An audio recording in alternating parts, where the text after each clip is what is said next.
Fahim kitchen থেকে আজকে আমি আপনাদের জন্য নিয়ে আসলাম একটা মাছের রেসিপি।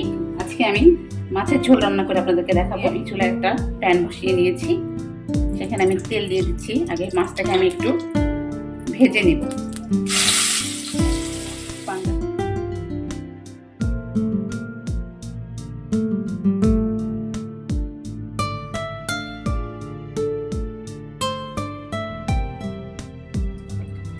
তিনটা আলু কেটে রেখেছি এভাবে করে লম্বা লম্বা করে। আলুগুলো আমি ভেজে নেব।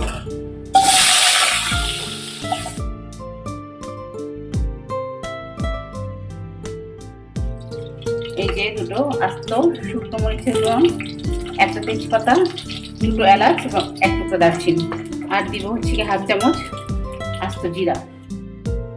এরপরে দিব আমি এখানে একটা পেঁয়াজ কুচি,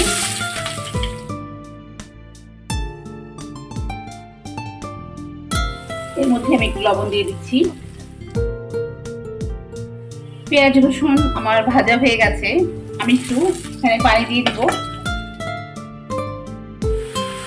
এরপরে দিয়ে দিচ্ছি এখানে এক চামচ আদা বাটা,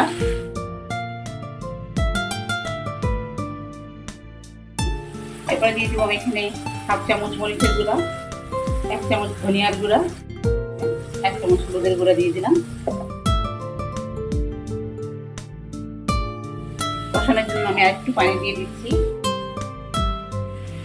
মশলাটা কষানো হয়ে গেছে। মশলা যত ভালো কষানো হয় তবে তত মজা লাগে। মশলাটা কষানো হয়ে গেছে, যে তেলগুলো এসেছে আমি এখানে দিয়ে দেবো এখন পর্যাপ্ত পরিমাণে ঝোল।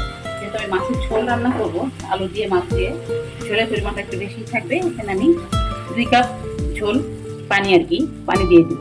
ঝোলটা দিয়ে দিয়েছি, আমি এখন পর্যায়ে ঢেকে দিব। ঝোলটা ফুটে উঠলে আমি আলুগুলো দিয়ে দিব। ঝোলটা আমার ফুটে উঠেছে, পর্যায়ে আমি এখানে দিয়ে দিব ভেজে রাখা আলুগুলো।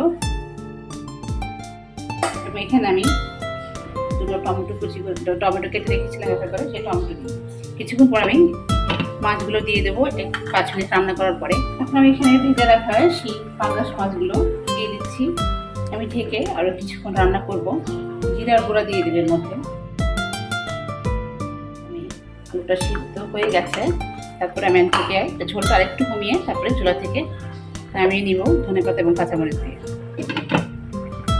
মাছের ঝোলটা আমার হয়ে গেছে। এরপর আমি কিছু ধনেপাতা এবং আস্ত কাঁচামরিচ দিয়ে নামিয়ে ফেলবো। একটা কাঁচামরিচ দিয়ে দিচ্ছি এবং দিয়ে দিচ্ছি কিছু ধনিয়া পাতা। হয়ে গেল আমার মজাদার পাঙ্গাস আলু দিয়ে পাঙ্গাস মাছের ঝোল।